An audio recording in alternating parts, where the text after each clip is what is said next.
నమస్కారం. ఈరోజు దేశంలో ఉన్నటువంటి రెండు న్యాయస్థానాలు ఇచ్చినటువంటి జడ్జిమెంట్స్ రెండింటిని కూడా తెలంగాణ ఎమ్మెల్యేల పార్టీ ఫిరాయింపు కేసు విషయంలో భారత సర్వోన్నత న్యాయస్థానం సుప్రీంకోర్టు ఇచ్చినటువంటి జడ్జిమెంటు, అదే రకంగా 2008 మాలేగావ్ బాంబ్ బ్లాస్ట్ కేసు లోపల హిందువులను టెర్రరిస్టులుగా చిత్రీకరించాలని అప్పటి యూపీఏ 1 ప్రభుత్వం చేసినటువంటి కుటిల ప్రయత్నాలని కోర్టు తిప్పికొట్టి ఇచ్చినటువంటి జడ్జిమెంట్, ఎన్ఐఏ స్పెషల్ కోర్టు ఇచ్చినటువంటి జడ్జిమెంట్.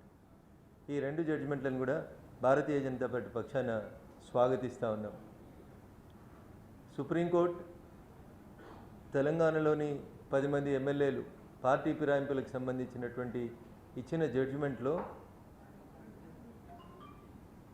స్పీకర్ గారికి నిర్ణీతమైనటువంటి సమయాన్ని ఇచ్చి ఆ సమయం లోపల డిసిషన్ తీసుకోవాలని చెప్పడం జరిగింది. ఒకవేళ తీసుకోకపోతే ఏంది అనే ప్రశ్నకి మళ్ళీ సుప్రీంకోర్టుకి మళ్ళీ పోవాల్సినటువంటి పరిస్థితిని కల్పించింది. There is a little bit ambiguity, but we welcome the decision of the honourable supreme court and we hope that speaker will take an appropriate decision with in the stipulated period of 3 months. సుప్రీంకోర్టుని చెప్పినట్టు 3 నెలల వ్యవధి లోపల తెలంగాణ రాష్ట్ర శాసనసభ speaker గారు సరి అయినటువంటి నిర్ణయం తీసుకుంటారని, ప్రజల పక్షాన నిలబడతారని చెప్పి భారతీయ జనతా పార్టీగా మేము ఆశిస్తూ ఉన్నాం.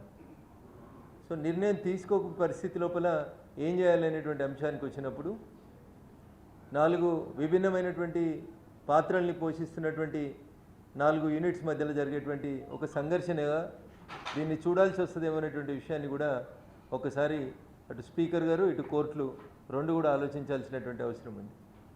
ఇక రెండవ జడ్జిమెంట్ 2008వ సంవత్సరం యూపీఏ 1 ప్రభుత్వం మన్మోహన్ సింగ్ గారి నేతృత్వం లోపల దేశానికి స్వతంత్రం సిద్ధించిన దాదాపు 55 ఏళ్ల తరువాత ఈ దేశంలో ఒక కొత్త రకమైనటువంటి పరిస్థితుల్ని, కొత్త చరిత్రను సృష్టించాలనేటువంటి ఒక కుట్ర, ఒక ప్రయత్నాన్ని ఆ రోజు అధికారంలో ఉన్నటువంటి యూపీఏ 1 ప్రభుత్వం, సోనియా గాంధీ, మన్మోహన్ సింగ్ల ప్రభుత్వం ఒక దుర్మార్గమైనటువంటి చర్యకు పాల్పడింది. ఆధారాలు లేకుండా అధికారంలో ఉన్నాం కాబట్టి ఎవరి మీద పడితే వాళ్ళ మీద ఏ కేసు అయినా పెట్టొచ్చని, ఏ రకమైనటువంటి ఇన్వెస్టిగేషన్ అయినా కొనసాగించవచ్చు అనేటువంటి అప్పటి అధికారులు చేసినటువంటి ప్రయత్నాన్ని ఈరోజు మాలేగావ్ కోర్టు చాలా స్పష్టంగా కొట్టివేస్తూ, ప్రాపర్ ఎవిడెన్సెస్ లేవని, ఇన్వెస్టిగేషన్ సరి అయినటువంటి రీతిలో జరగలేదని, సాక్ష్యాలు ఆధారాల సేకరణ లోపల అప్పటి అధికారులు అలక్ష్యం, నిర్లక్ష్యం వహించిండ్రని, కోర్టుకు పంపించినటువంటి శాంపిల్స్ని కూడా సరి అయిన రీతిలో సేకరించలేదని చెప్పి ఎన్ఐఏ కోర్టు అభిప్రాయపడింది. ఈ దేశంలో మొట్టమొదటిసారిగా హిందువులని టెర్రరిస్టులుగా చూపించాలని కాంగ్రెస్ పార్టీ 2009 ఎన్నికల్లో లబ్ధి పొందడం, 2009లో జరగబోతున్నటువంటి పార్లమెంట్ ఎన్నికల్లో లబ్ధి పొందడానికి మొట్టమొదటిసారిగా అప్పుడున్నటువంటి కాంగ్రెస్ పెద్ద పెద్ద నాయకులను పిలువబడేటువంటి దిగ్విజయ్ సింగ్ గారు, చిదంబరం గారు, మన్మోహన్ సింగ్ గారు, సోనియా గాంధీ, రాహుల్ గాంధీ గారు, వీళ్ళంతా ఒక క్రమ పద్ధతిలో హిందువులని టెర్రరిస్టులుగా, కాషాయ టెర్రరిజం అనేటువంటి ఒక పదాన్ని తీసుకొచ్చి ఆ రోజు దేశవ్యాప్తంగా హిందువులని ఆర్గనైజ్ చేస్తున్నటువంటి సంఘాలను అన్నింటిని కూడా బదనాం చేయాలనేటువంటి ఒక కుట్ర చేపట్టడం జరిగింది. సాధువులని, సంతులని, అమాయకులైనటువంటి కొంతమంది కల్నల్స్ని కూడా దాంట్లో ఆర్డీఎక్స్ అప్లై చేసిరనేటువంటి పేరుతోటి నిర్దోషుల్ని దోషులుగా చిత్రీకరించి, మొదటి నుంచి కాంగ్రెస్ తన సమర్థన ముస్లింల వైపుకే ఉంటుందని, అది మాలేగావ్ కేసు అయినా, అది పహల్గావ్ కేసు అయినా, అప్పటి హోంమంత్రిగా పనిచేసినటువంటి చిదంబరం గారైనా, ఇప్పటి రాజ్యసభ సభ్యుడైన చిదంబరం గారి ఆర్గ్యుమెంట్ అయినా ఒకటే ఉంటుంది. పహల్గామ్లోనేమో వాళ్ళు పాకిస్తాన్కి వెళ్ళి వచ్చిరని చెప్పడానికి మీ దగ్గర ఏమైనా ఆధారాలు ఉన్నాయని అడుగుతారు చిదంబరం గారు.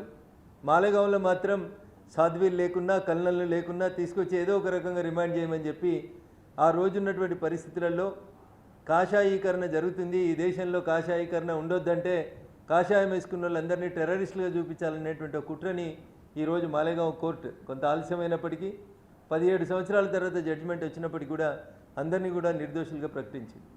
భారతీయ జనతా పార్టీ పార్లమెంటు సభ్యుడిగా ఈ రెండు జడ్జిమెంట్లు, సుప్రీంకోర్టు స్పీకర్కి ఇచ్చినటువంటి డైరెక్షన్స్ని, మాలేగావ్ కేసులో ఇచ్చినటువంటి అక్విటల్ జడ్జిమెంట్ని రెండింటిని కూడా స్వాగతిస్తూ, తప్పుడు సాక్ష్యాలతోటి, తప్పుడు ఆధారాలతోటి హిందువులని టెర్రరిస్టులుగా చూపిస్తూ పాకిస్తానీలని లేదా ఆ వర్గానికి సంబంధించినటువంటి ప్రజల ఓట్ల కోసం చేసేటువంటి దుర్మార్గమైనటువంటి ప్రయత్నాలని కోర్టు తిప్పికొట్టినందున ఆ కేసులో ముద్దాయిలుగా ఉండి దాదాపు 17 సంవత్సరాలుగా మానసిక క్షోభను అనుభవిస్తున్నటువంటి వారందరినీ కూడా నిర్దోషులుగా ప్రకటించింది కోర్టు. కాబట్టి ఇప్పటికైనా అట్లాంటి ఆలోచన చేస్తున్నటువంటి పెద్దలు ఆ ఆలోచన విరమించుకోవాలని చెప్తా ఉన్నాను. పార్లమెంట్ దగ్గర కొద్దిసేపటి క్రితం మీడియా మిత్రులు రాహుల్ గాంధీ గారిని మాలేగావ్ కేసు జడ్జిమెంట్కి సంబంధించి అడిగే ప్రయత్నం చేసినప్పుడు సిస్టర్ ఓ బాత్ చోటు దీజే అంటున్నాడు. ఎందుకంటే విషయం అర్థమైంది, పాలేంది నీళ్ళేంది అనేది కోర్టు క్లియర్గా చెప్పింది. చెప్పిన తర్వాత वो बहुत छोटा इशू है, हमारे सामने बहुत बड़ा इश्यूस है. क्या इश्यूस है? पहलगाम में पाकिस्तान का टेररिस्ट नहीं आया, उसके पीछे इन्हों वकालत करना चाहता है. इसका इंटरेस्ट क्या है बोले तो हिंदूज बोले तो टेररिस्ट है, मुस्लिम्स बोले तो साधु है बोल के बोलने का कोशिश राहुल गांधी जी ने कर रहा है. इट इज़ वेरी गलत. Now the Congress should answer and Congress should also face the consequences for a false case registered in Malegaon and against the Hindu terrorists. What they named for first time in Indian history, the Hindus were named as terrorists through the incident of Malegaon. ఆ సంఘటన తర్వాత రకరకాల పెద్ద మనుషులు మాట్లాడినటువంటి మాటలన్నీ కూడా దేశ ప్రజల ముందు ఉన్నాయి. ఇంకా అట్లాంటి దుర్మార్గమైనటువంటి మాటల్ని మాట్లాడి హిందువులని బదనాం చేయాలనేటువంటి కాంగ్రెస్ పార్టీ కుట్రని ఈసారి కోర్టు తిప్పికొట్టింది. ఈ రోజు కాంగ్రెస్ పార్టీ ఆ రోజు కాంగ్రెస్ పార్టీ నడిపించినటువంటి హిట్ టీవీ యాప్, ఇందులో short news, live news, entertainment shows, movies, digital magazines తో పాటు మీ జిల్లా వార్తలను కూడా ఫ్రీగా చూడొచ్చు. ఇంకెందుకు ఆలస్యం, వెంటనే హిట్ టీవీ యాప్ ని డౌన్లోడ్ చేసుకుని ఫ్రీగా ఎంటర్టైన్మెంట్ పొందండి. Hit TV app, hit TV app, please download hit TV app. Hit TV app ని ఫ్రీగా డౌన్లోడ్ చేసుకుని ఎంజాయ్ చేయండి. మీకు నచ్చిన ఎంటర్టైన్మెంట్ కోసం హిట్ టీవీ యాప్ ని ఫ్రీగా డౌన్లోడ్ చేసుకుని ఎంజాయ్ చేయండి. హిట్ టీవీ యాప్ ని డౌన్లోడ్ చేసుకుని ఆస్వాదించండి, ఆశీర్వదించండి. ఇంతమంది సెలబ్రిటీలు హిట్ టీవీ యాప్ ని డౌన్లోడ్ చేసుకోండి అని చెప్తున్నారంటే ఎంత మంచి యాప్ ఆలోచించండి. అమెరికా అమెరికా అమెరికా అమెరికాలో చదవాలనుకునే వాళ్ళకి విశ్వసనీయమైన పేరు మన శౌర్య కన్సల్టెన్సీ. UK లో 1 year masters, UK లో 1 year masters, 2 years work permit up to 5 years visa. Contact Saurya Consultancy. Contact 89851 89851.